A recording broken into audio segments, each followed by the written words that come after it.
Exercise 5.3 question number 10 देखो एक बार। Show that A1, A2 and up to AN form an AP where AN is defined as below. यानी कि question number 10 में आपको 2 parts दे रखे हैं, तो मैं आपको देखो सेकंड पार्ट सोल्व करके दिखाता हूँ। इसमें आपको AN दे रखा है, AN इक्वल टू 9 - 5N। तो हमें चेक करना है कि क्या ये AP बनाएगी या नहीं बनाएगी। अगर बनाती है तो उसके बाद कहता है कि also find the sum of the first 15 terms in each case. देखिए सेकंड केस में आपको AN दिया हुआ है, वही लिखा है मैंने AN 9 - 5N where A1, A2, A3 ये क्या है आपकी, ये टर्म्स हैं।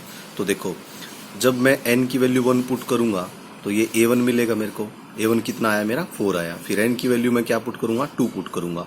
सोल्व किया मैंने तो A2 मेरा -1 आ गया।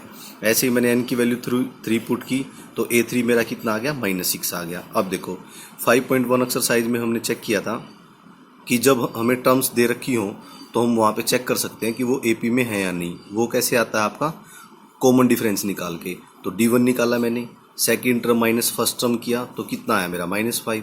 फिर मैंने D2 निकाला, third term minus second term, तो ये मेरा सोल्व करके ये भी -5 आ गया। तो आपने क्या देखा, D1 और D2 तो इक्वल हैं। तो जब D1 और D2 इक्वल हैं तो मैं कह सकता हूँ कि A1, A2, A3 जो भी टर्म्स आ रही हैं वो AP में हैं। अब जब ये AP में है तो हमें क्या निकालना है, 15 टर्म्स का सम निकालना है। तो S15 निकालना है, N हमें पता है 15। अगर ये AP है तो A पता है 4 है, कॉमन डिफरेंस कितना आ रहा है, -5। तो फॉर्मूला अप्लाई कर दिया, N/2 2A + N-1 into D, और सोल्व करके आपका आंसर क्या आ गया, -465। देखिए अब जो आपकी एक्सरसाइज का क्वेश्चन नंबर 11 है वो मोस्ट इंपॉर्टेंट क्वेश्चन है, कंसेप्चुअल क्वेश्चन है वो। उसमें कहता है कि if the sum of the first n terms, यानी कि n टर्म्स का जब सम आपने किया तो वो किसके इक्वल है, 4n - n² के इक्वल है। वेयर इज, सो तो हमें बताना है कि what is the first term, first term क्या होगी, दैट इज S1।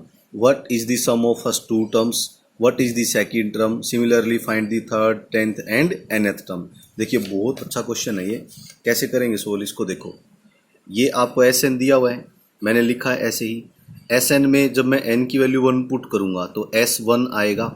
S1 कितना आया, 3 आया। अब आप 1 मिनट के लिए रुक के ये सोचो कि S1 का मतलब क्या है, सम ऑफ फर्स्ट टर्म। S1 का मतलब है सम ऑफ फर्स्ट टर्म, यानी कि पहली टर्म का सम।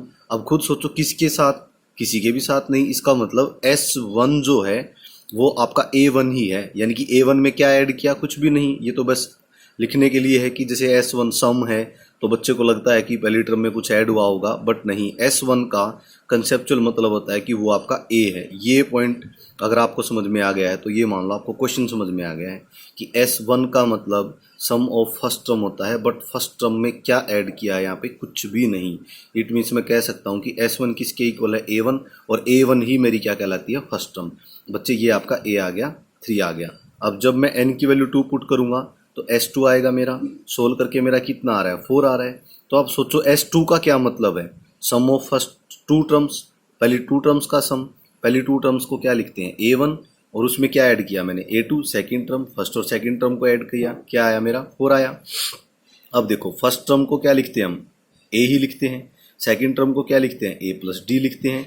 A और A ऐड किया तो 2A आ गया, 2A + D इक्वल टू क्या आया, 4।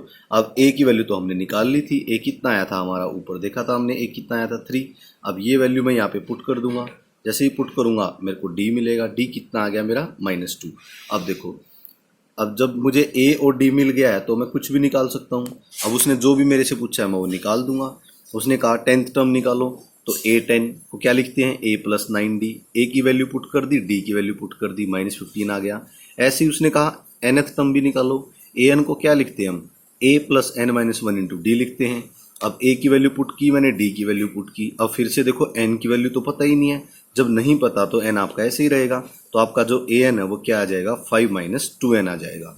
तो इस क्वेश्चन में एक ही पॉइंट आपके लिए बहुत इंपॉर्टेंट है कि S1 का मतलब क्या होता है, सम ऑफ फर्स्ट टर्म, किसी भी टर्म के साथ नहीं है इसका सम। तो डायरेक्टली आप याद भी कर सकते हो कि S1 का मतलब ही क्या होता है, A होता है। अब देखिए क्वेश्चन नंबर 12 देखिए। क्वेश्चन नंबर 12 में कहता है वो कि find the sum of first 40 positive integers divisible by 6। यानी कि 6 से डिवाइड होने वाले 40 जो पहले इंटीजर्स हैं उनका क्या निकालो, सम निकालो। देखो 6 से डिविजिबल का है तो इट मीन्स हमें क्या करना पड़ेगा, 6 की टेबल लिखनी पड़ेगी। 6, 12, 18 ऐसे ही चलती जाएंगी टर्म। देखो जब ये 6 से डिविजिबल है सारी टर्म्स तो यहाँ पे ये एपी बनाएगा। एपी बनाएगा तो ए आपको पता है 6 आ गया, डी आएगा आपका कितना, वो भी 12 माइनस 6, 6 आ गया। और कितनी टर्म्स लेनी है आपको, 40। तो इसका मतलब हमें क्या निकालना है, S40 निकालना है। SN का फॉर्मूला मैंने अप्लाई कर दिया और ए की जगह पे ए की वैल्यू, एन की जगह एन और डी की जगह डी की वैल्यू पुट कर दी मैंने। मेरा आंसर आ गया 4920।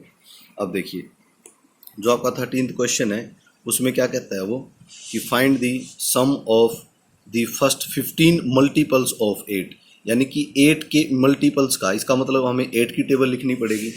तो 8 की टेबल मैंने लिखी 8, 16, 24। तो फिर से ये एपी बन रही है।